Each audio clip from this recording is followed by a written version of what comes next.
is try to get yourself to a product that is sellable as soon as possible. The biggest mistake an entrepreneur can make is not making money.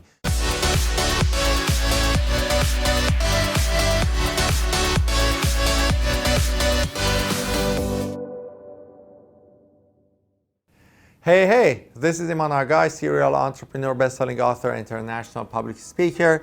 And today I'm answering one of the questions from Lisa Lee on Facebook, and she asked, what are the top 3 ways to reduce the risk of entrepreneurship? So this is actually a really great question, but here is the thing. The entrepreneurship comes with massive amount of risks, and 1 out of 20 entrepreneurs succeed and the other 19 people fail. Now, one thing about the failure, you will never fail if you don't give up, right? So the only permanent failure is giving up. As an entrepreneur, you will fail every single day. You will plan stuff and they will fail. You will decide to launch a package and the package will fail. You decide to hire a team member and the team member doesn't work out and it fails. Like kind of every single day as an entrepreneur, you are dealing with daily failures, and that's totally normal. And the thing is that as an entrepreneur, the first thing you need to have in your mind is changing your mindset around the word failure. There's nothing called failure unless you give up, right? When you give up, you have a permanent failure. If you don't give up, it's just kind of a learning experience, and next piece, right? So that's the first piece, the first thing, like kind of before we get started, about the top 3 ways to reduce the risk of entrepreneurship. Now we talked about that, okay, so you just kind of, as long as you don't give up, you learn new things, and when you learn new things, you can just kind of move on and kind of do it in a better way. Let's talk about reducing the risk of entrepreneurship. And the first thing I would say for reducing the risk of entrepreneurship is try to get yourself to a product that is sellable as soon as possible. The biggest mistake an entrepreneur can make is not making money. So here's what entrepreneurs do. Many entrepreneurs create plans.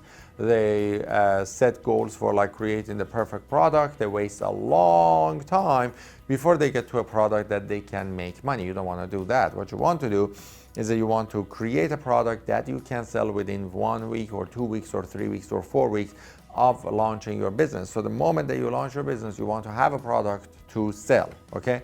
I know it sounds hard, I know it sounds weird, but actually that's the best way that you can right away get the business started toward the product that you can sell as soon as possible, right? So you need to have the perfect product, you need to have a product that you can sell, has a market, and you can generate income from. So that's the first thing. The second one is bootstrap the business instead of raising funds, okay? A lot of entrepreneurs like sit back and they're like, oh, if I had $1 million, I could do amazing things, but I can't do amazing things because I don't have $1 million or 10,000 bucks or 5,000 bucks, okay? Here is my really hard belief on this.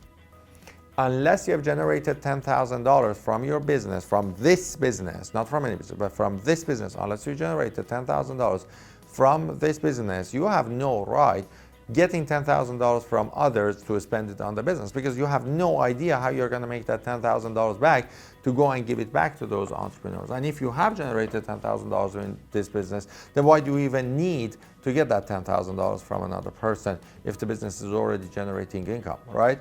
I'm very hardcore belief, I have a hardcore belief that you don't, if you are building a business as an entrepreneur, you don't go raise funds, you bootstrap the business, unless you're actually building a business for the purpose of selling it, which on that case, you're actually raising funds for a different purpose. So you're not raising funds for building the company, you're raising funds because you're actually looking for strategic alignment, and you're looking for strategic alliances, you're looking for people who can actually come on board and put their names on the board and kind of like expand stuff like that. But if you don't have a proven way of generating income in your business, don't go raising money, okay? That's not good for your fundraiser, that's not good for your funders, and that's not good for you, that's not good for your business, that's not good for your future, okay? Prove the concept that you can sell. And the third thing is this. a lot of entrepreneurs, I've seen this a lot of entrepreneurs, they get started and they're like, oh, I don't have any samples of work, I don't have a lot of clients, I don't have a lot of testimonials. And I tell them, well, how can you actually get a client right away? And they're like, well, I don't know, like if I want to get a client, it's going to cost me $65,000. So I got to kind of like, I don't know, like I got to charge them $65,000 and stuff like that. And obviously the clients aren't paying them like that much money at the beginning of the business because they don't have any case studies or samples or stuff like that. And then they wait for a year or 2 years, they run out of their own funds that they're spending in the business, and now they get to the place that they don't have any clients and they don't have any funds anymore. So the best thing you can do is the moment that you start your business, you want to actually get clients, get testimonials, get feedback, improve your package, and use those case studies in the sales process in the future. So the three things. Number one, as fast as you can get your product to get your product to the level that you can sell, even if it's not the perfect product, but it's a product that you can sell. Number two, make sure that you are actually generating income right away and bootstrap the business, so you decrease the risk around that. And number three, make sure that you have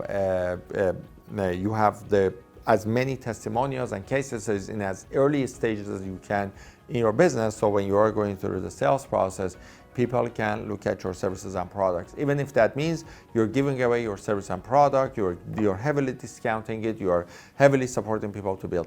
And I mean, you do all of that, and that's the time that you are actually kind of can run the business and generate really good income and build the business super fast. Okay, so that was top 3 ways that comes to my mind at the moment about like decreasing the risks of the business. There are lots of other ways to do this as well, and just kind of like if you ask me this question again, I may come up with a completely different answer because there are so many different ways that you can reduce the risk of entrepreneurship. Okay, looking forward to seeing you in another video. If you haven't subscribed to our YouTube channel, make sure to subscribe to the YouTube channel. If you are on my blog and you haven't downloaded the book, make sure that you download our book. If you are on YouTube or anywhere else and you haven't downloaded the book, go to imanagai.com.